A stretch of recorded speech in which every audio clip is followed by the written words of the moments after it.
All right, let's talk about hypnosis and what hypnosis is. It's amazing how few people have tried this method to help shift their behaviors. There's a lot to discuss about hypnosis and more so why it isn't used in the mainstream, even though it's probably one of the most effective tools you could use to produce positive change in your life. Hypnosis is an altered brainwave state. It allows you to bypass the critical faculty, which is a filter. It's the critical thinking component of your conscious mind that prevents information from entering into the subconscious mind to take on new suggestions. Hypnosis is a state where you're more suggestible, meaning it's easier for your subconscious mind to change conditioned belief systems. It's incredibly effective, and my first experience of hypnosis was out of some guy's living room in Western Massachusetts. I went to him to quit smoking because I knew a couple people who were already successful working with him. I was amazed when it actually worked. It only took one session, but I was also ready, and one must be ready to quit a habit as addictive as cigarettes in order for hypnosis to be successful. You need an emotional desire to change for hypnosis to be effective. Gil Boyne, one of the pioneers of hypnosis here in the US, used to say that. 2 years later, I was ready to give up drinking. I went back to that same hypnotist and I quit alcohol in one session. Keep in mind, some people are more suggestible than others. It's easier for some people to take on new suggestions. I am probably somewhere in between the suggestibility scale. But once you make a decision to change, like I did, hypnosis is a highly effective tool. Quitting drinking was the best day of my life. Hypnosis is only as effective when people are truly ready to give up a habit. Alcohol created so much pain and suffering for me, so I certainly had a strong emotional desire to change. It had gotten out of hand and out of control. I was getting blackout drunk 5 days a week on average. I also convinced myself that I couldn't go past the age of 30 still drinking because it would be that much more difficult to stop. It was like a mental hack or a mind trick to help convince me to stop now before delaying. This allowed my mind to be ready to quit, and 27 days before my 31st birthday, I quit drinking. It's wild when we get into these habits, and then it becomes this recurring pattern that we just can't seem to get out of. So many people are in this situation where they know these habits are not good for them, but they also can't give them up, mostly because there's a need being fulfilled and emotional connection to these habits. Smoking and alcohol relieve stress. They bury emotions. Often, smokers get a thrill smoking in social situations, fulfilling a need of acceptance they received in their teenage years. Hypnosis is not just for habits like smoking and drinking. I've also overcome my irritation of being stuck in traffic, my fear of talking to women I'm attracted to, my fear of public speaking, my disgust of mushrooms, my fear of death, fear of failure, fear of success, my fear of making mistakes, and a lot more. Hypnosis can be used for just about anything. It's good for people who have trouble sleeping, public speaking, stress, anxiety, negative emotions, emotional outbursts, body dysmorphia, improving memory and confidence, overcoming self-limiting beliefs, test taking, sexual performance, weight loss, and the list goes on and on. It is even beneficial for physical ailments like migraines. And once I helped someone overcome sweaty hands and feet, which affects 2% of the population. Anytime the temperature in a room would go above 70 degrees, my client's hands would start sweating. And it was extremely frustrating for him as a business professional, as you can imagine. Even though hypnosis worked for me in quitting 2 nasty habits in 1 session each, that isn't always the case for people. The American Health magazine did a study and they found that by doing 6 sessions of hypnotherapy, you have a 93% success rate for any behavioral issue. In comparison, cognitive behavioral therapy has a 72% success rate after 22 sessions, and psychotherapy has a 38% success rate after 600 sessions. Talk therapy isn't that effective when it comes to changing behaviors. 6 sessions is the magic number, and typically you can achieve any result in that period of time. Sometimes it takes more, but typically no more than 10 sessions. Your subconscious mind controls so much. It's where your beliefs are stored. It controls your nervous system. It's the seat of your emotions. It dictates your behaviors, and it loves working with images. Often I use hypnosis with imagery, and it's so powerful for those with good imaginations. Here's an interesting statistic. By the age of 35, most people are operating unconsciously 95% of the time, meaning your behavior is determined by programming from the past, and you act very much like a machine or a robot. Another interesting thing to think about is that most of your programming happens before the ages of 7 and 11. This is the age period where our critical faculty develops. Even though this isn't scientifically accurate to think about, it's as the period of time when your conscious and subconscious mind splits. The age of 7 is when reasoning develops. Before the age of 7, we're in a constant state of hypnosis. Our subconscious mind is in the forefront, and it's creating programs both physically and emotionally. These programs are often lumped with belief systems like not being good enough or being unworthy or whatever other limiting beliefs kids come up with.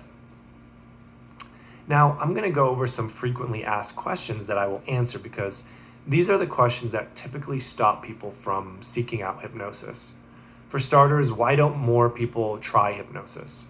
There are multiple reasons. First of all, hypnosis trainings come in many different forms, and it's not highly regulated in most states. Colorado is one of 2 states that requires accreditation and a license number. So you can get an online weekend training and call yourself a hypnotist. Many hypnotists are inexperienced and not well trained, which means there are a lot of hypnotists out there that give other hypnotists a bad name because they can't produce the results like a well-trained hypnotist can. So do your research and see where their schooling is and how many years they have been practicing. Search and research the school they went to and see if it's credible. Another thing to ask is if they call themselves hypnotherapist.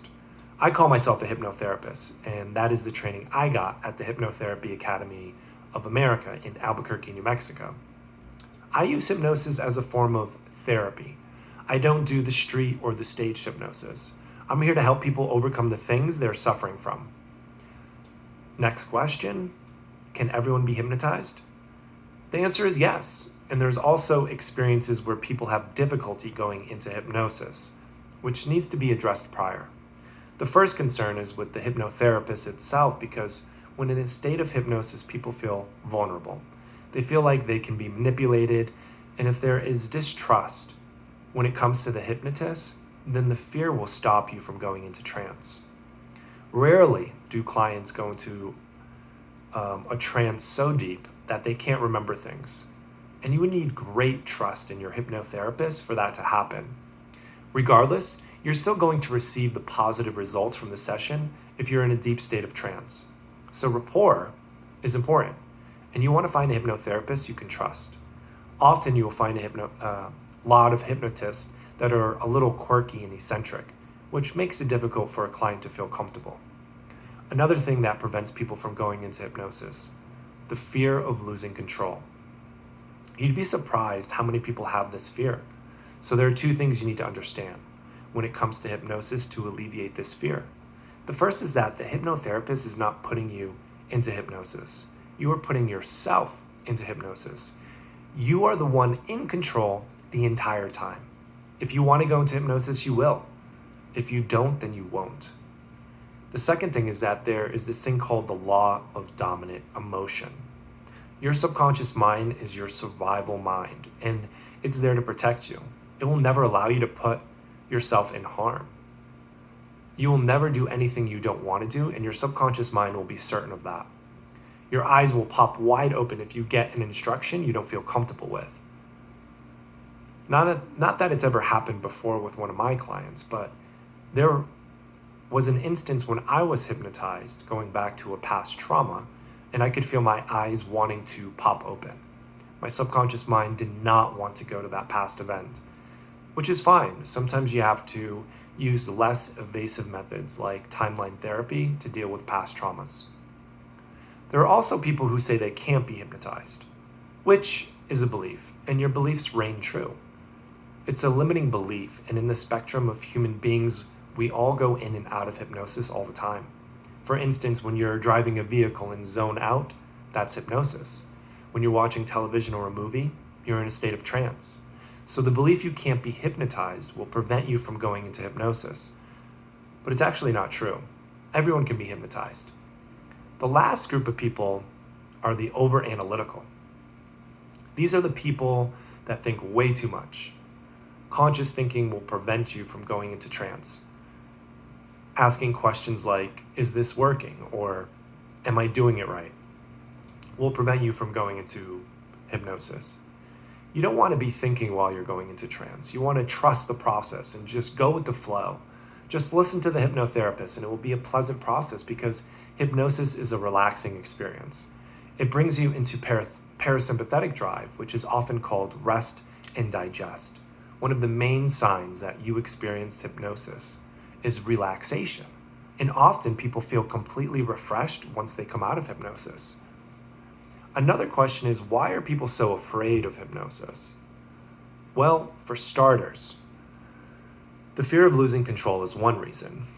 If you ever see stage hypnosis, it's such a strange experience for most, especially the first time around. And it's used for comedic purposes, but to watch people make a fool of themselves so effortlessly does make it look like there is a loss of control. You have to keep in mind the people who end up on stage are willing participants. Typically, a staged hypnotist will try to hypnotize the entire room. Then, maybe 10 to 15 people will get on stage, and eventually a bunch of people drop from there because the fear of making a fool of themselves kicks them out of hypnosis, leaving about a handful of people on stage. So as you can see, you are in control to the point where you will not do anything you don't want to do. And granted, most of those people who end up on stage are likely the highly suggestible ones, which makes for a great show. About 10% of people are highly suggestible to hypnosis. The other problem with people doing hypnosis is Hollywood. Hollywood gives hypnosis a bad name. In the movie Get Out by Jordan Peele, the main character gets hypnotized, and he goes into a deep black hole. This is the farthest thing from accurate, but I've heard many people tell me they were afraid of hypnosis because of this movie. Hollywood movies do not depict hypnosis for what it is. Hypnosis is a therapeutic form of bypassing the critical faculty to get direct access to the subconscious mind so you can shift behaviors by the power of suggestion and imagery. On the other hand, willpower is the hardest way to change behavior. In fact, there are several studies out there that say willpower doesn't work at all, especially for issues involving self-control. If you can find a way to tap into the subconscious mind, then you'll be able to make the changes you seek easily. The subconscious mind is the secret to your success and fulfilling on your goals. You can operate your machinery by manipulating the programming in your subconscious mind, and there are many different ways to do that, like hypnosis. Hypnosis has a 90% success rate after 6 sessions for behavioral changes. It is safe and it brings on a state of relaxation. You are in control and safe while you're in hypnosis. Just take some time to find a qualified hypnotherapist to increase your success rate. Thank you, everyone, and I'll see you next time.